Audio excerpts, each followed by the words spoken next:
பரிசுத்த நாமத்தை ஸ்தோத்திரம்.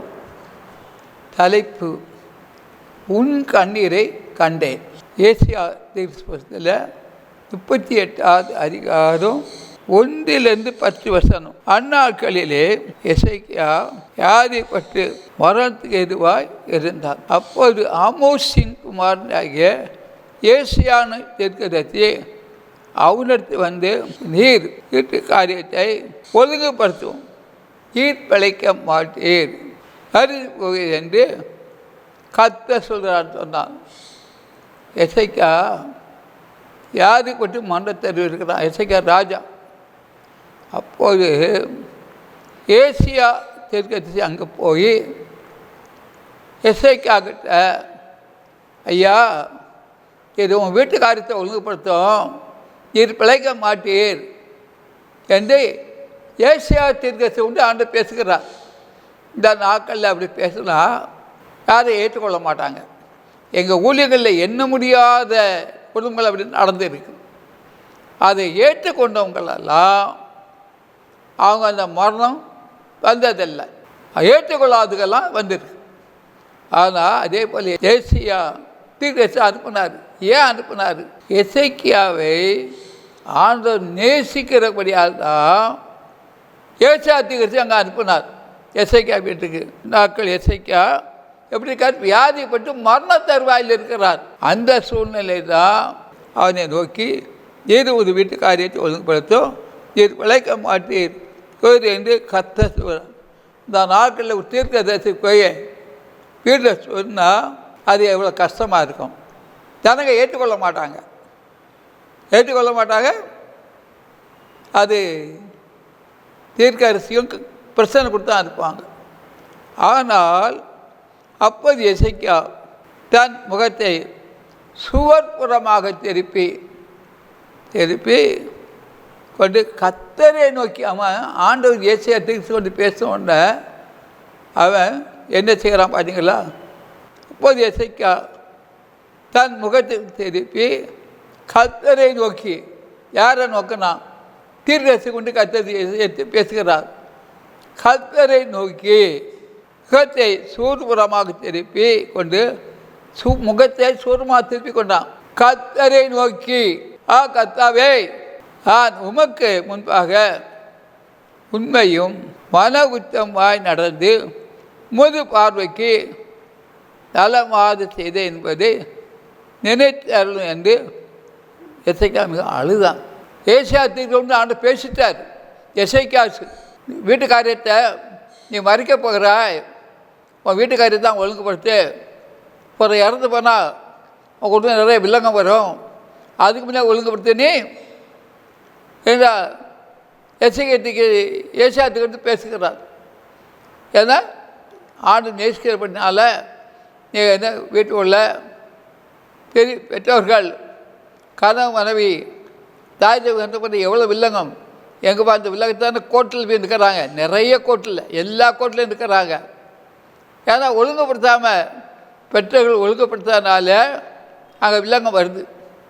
வில்லங்கம் வந்து ப்ராப்பர்ட்டிக்காக பிரச்சனை, கஷ்டம் எல்லாம் நடக்குது. அன்றைக்கி நீங்கள் பத்திரிகை எடுத்து பார்த்தா கொலை தான் இருக்கும். ஆனால் கோர்ட்டில் கூட நடக்குதுன்னா தாய் தகப்பன் வந்து முதலாக ஒழுங்குபடுத்திடணும், பெற்றோர்கள் ஒழுங்குபடுத்திடணும்.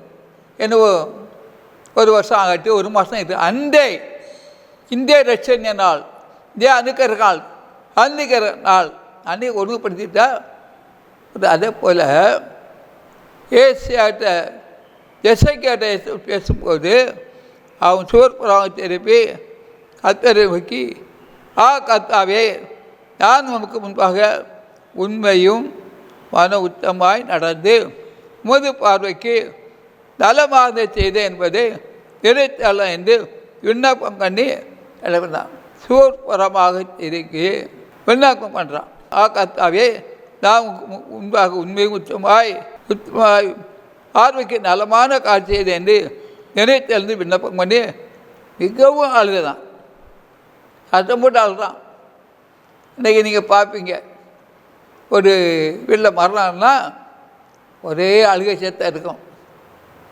அடுத்த நாள் ஆளுகை சத்தம்லாம் இருக்கா இல்லையா? அன்றைக்கி அழுக வராதும் நடிப்பாங்க, நிறைய பேர் நடிப்பாங்க. அதில் 1-2 தான் உண்மையாக அழுவாங்க, நீ எல்லாம் நடிப்பாங்க இல்லையா? அப்படி இல்லை. ஆனால் எசைக்கு அப்படி கிடையாது. உண்மையாக உள்ளம் குடைஞ்சி நாம் மறிக்க போகிறோம்.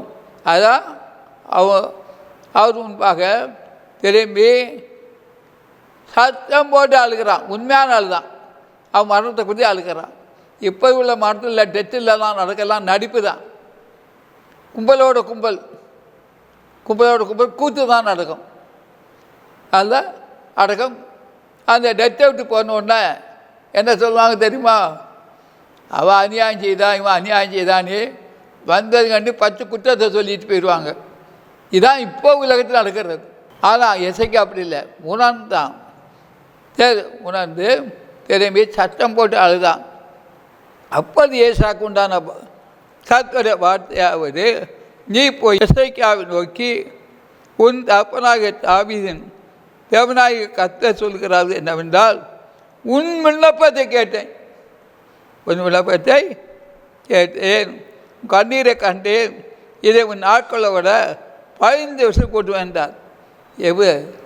சுவர் புறம் திரும்பி மனம் உடைந்து நான் மறித்து போன அழக்கூடிய நேரத்தில் மறுபடியும் ஏசியாத்துக்கு வச்சு அங்கே அனுப்புகிறார். யார்? ஆண்டவராக இயேசுக்கு அனுப்பி அவனோர் பேசுகிறார். ஏசமட்டில் விண்ணப்பத்தை கேட்டேன்.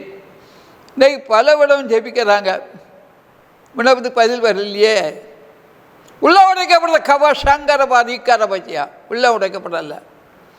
லீதியாவுடைய உள்ளம் உடைக்கப்பட்டது. அதே போல் இன்றைக்கி எத்தனை லீதியாவுக்கு பார்க்க முடியுது? உள்ள உடைக்கப்படல. எல்லாம் ஃபார்மாலிட்டி தான். அப்படி இருந்தால் பிரயோஜனம் கிடையாது. உள்ளம் உடைக்கப்படணும். எசையா உள்ளம் உடைக்கப்பட்டது. அவன் விண்ணப்பத்தை கேட்டார், ஏசாவை அனுப்பினார், மறுபடியும் பேச வச்சார். அநேகருக்கு உள்ளம் உடைக்கப்படாத ஜெபந்தான். உள்ளம் உடைக்கப்படாத ஜெபியன். நான் ஜெபத்துக்கு போகிறேன், நானும் ஆலயத்துக்கு போகிறேன், எந்த உபாச கூட்டத்துக்கு போகிறேன், நற்செய்தி கூட்டத்துக்கு போகிறேன், சபா ஆரம்பித்து போகிறேன், ஆனால் மாற்றம் இல்லையே, என்ன பிரயோஜனம்? இல்லை. ஆனால் இசைக்கு அப்படி அல்ல. உள்ளம் உடைக்கப்பட்டது அவன் விண்ணப்பத்தை சொன்னான்.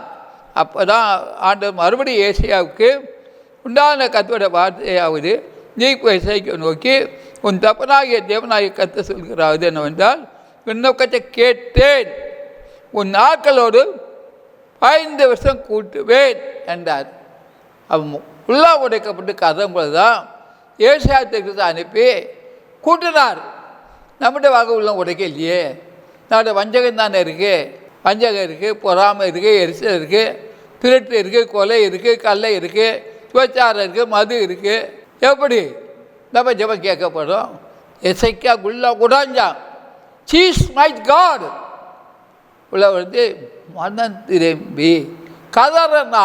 அவன் சத்தத்தை பல்லவத்தின் தேவன் கேட்டார். யார் கேட்டார்? பல்லவத்தின் தேவன் கேட்டார். உடனே ஏசியாத்துக்கு சத்தம், ஓடு, எசைக்காத்துக்கு ஓடுனார். ஓடி போனான். அத்தத்தை கேட்டு ஓடி போனான். 15 கூட்டிட்டார். இதான் உண்மையான விண்ணப்பம் கேட்கப்பட்டது. ஏன் நம்முடைய விண்ணப்பம் கேட்கப்படலை? அவன் உள்ளம் உடைக்கப்படலை, மனம் திரும்பலை. பிறந்த நாள்லேருந்து இது வரைக்கும் நம்ம குறை தான் சொல்கிறோம், குற்றம் தான் சொல்கிறோம். எப்படி நம்முடைய ஜெபம் கேட்கப்படுறோம்? கேட்கப்படாது. உள்ளம் உடைக்க. அதுதான் லீதியா உள்ளத்தை உடைச்சார். எப்போது? பவுல் பிரசங்கத்தை கேட்டுக்கிட்டு இருந்தால் லீதியால் கேட்டு போய் உள்ள உடைக்கப்பட்டது. அதே போல் எசேக்கியா தருணா தருவாயில், நீ உன் வீட்டுக்காரத்தை ஒழுங்குபடுத்தும், நீர் கிடைக்க மாட்டீர் தருவ உள்ள உடை கதம் போது பல்லவத்தை எட்டுனது. கேட்ட உடனே தேவனே ஏசாத்துக்கு அனுப்பினார். அவள் நம்முடைய குடும்ப வாழ்க்கையில் இருந்தா ஏன் தீர்க்கதரிசி உங்கள் வீட்டுக்கு அனுப்பலைன்னா நம்ம மனம் திரும்பல. நிறைய பேருக்கு ஆண்டோடைய வார்த்தை சொன்னால் பிடிக்காது. கிடைக்காது, முறுமுறுப்பாங்க, சண்டை போடுவாங்க. அப்போ அப்படி அங்கே தீர்க்கதரிசி அனுப்பார். சொப்பனத்தை பேசுவார், தரிசனத்தை பேசி அனுப்பலைன்னா என்ன நாம் ஏற்றுக்கொள்ள மாட்டோம், ஒட்டாட்டமாக இருப்போம். அப்போ எப்படி ஆண்டவர் தீர்க்க சொப்பனத்தை கொடுத்து தரிசனம் கொடுத்து எப்படி அனுப்புவார்? அப்போ நம்ம வீட்டில் நடக்கக்கூடிய கஷ்டங்கள் நடந்து தான் தீரும். காரணம் தேவன் அல்ல ஏண்டா தேவன் சொல்ல, இந்த மனுஷன் மனம் திரும்ப மாட்டான், இந்த மனுஷன் திரும்ப மாட்டான், ஏன் இந்த வீட்டுக்கு தீர்க்கதரிசி அனுப்பலாம்? ஏண்டா மனம் திரும்ப மாட்டான், மனம் திரும்ப மாட்டாங்க. ஆனால்தான் அநேக குடும்பங்களில் தேவ மனிதர்களுக்கு இடம் கிடையாது, ஊழியக்காரருக்கு இடம் கிடையாது, தீர்க்கதரிசி இடம் கிடையாது. அப்படி இருக்கும்போது ஆண்டவர் தீர்க்கதரிசிக்கு தேசி அனுப்ப மாட்டார். அதனால தான் பல குடும்பங்களில் பல கஷ்டங்கள் வர காரணம் தேவன் அல்ல. அவர் என்றும் இயேசு ஜெபிக்கிறார், அவர் என்றும் ஜெபிக்கிறார். அவருக்கு எல்லாம் தெரியும். தீர்க்கதரிசி சொல்லுவார், சொப்பனத்தை பேசுவார், தரிசனத்தை பேசுவார்.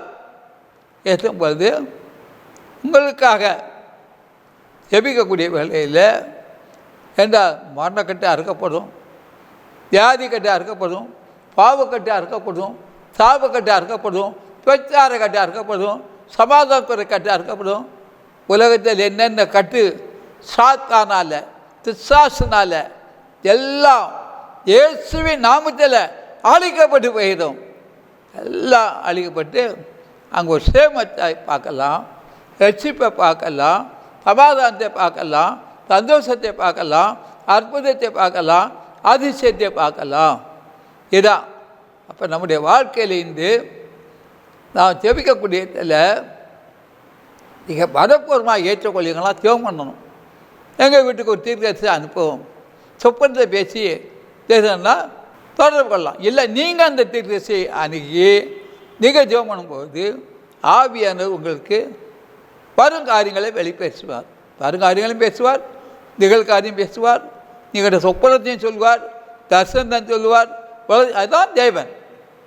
அந்த இயேசு கிறிஸ்து ஆளுகை செய்வார், உதவி செய்வார். ஆதலால் இன்று நம்முடைய வாழ்க்கையில் நாம் என்ன செய்யணும்?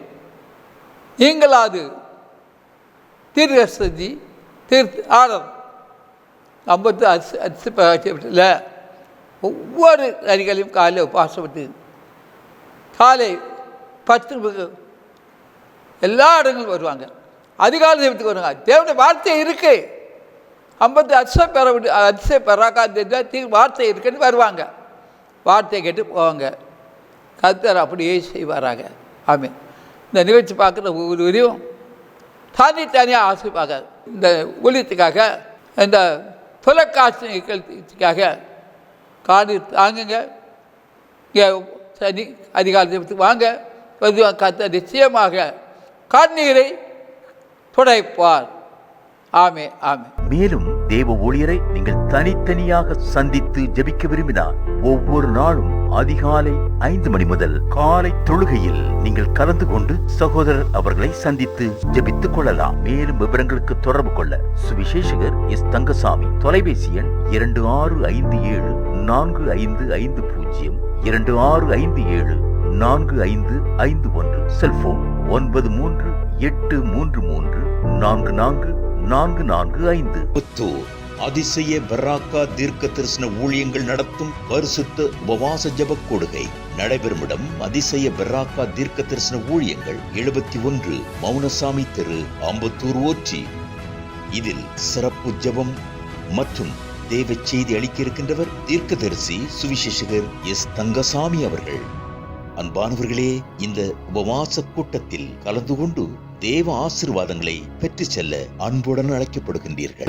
தேவைகளுக்கும் மேலும் ஆலோசனைகளுக்கும் நீங்கள் தொடர்பு கொள்ள வேண்டிய முகவரி சுவிசேஷகர் எஸ் தங்கசாமி, 71 மௌனசாமி தெரு, அம்பத்தூர் ஓச்சி, சென்னை 53.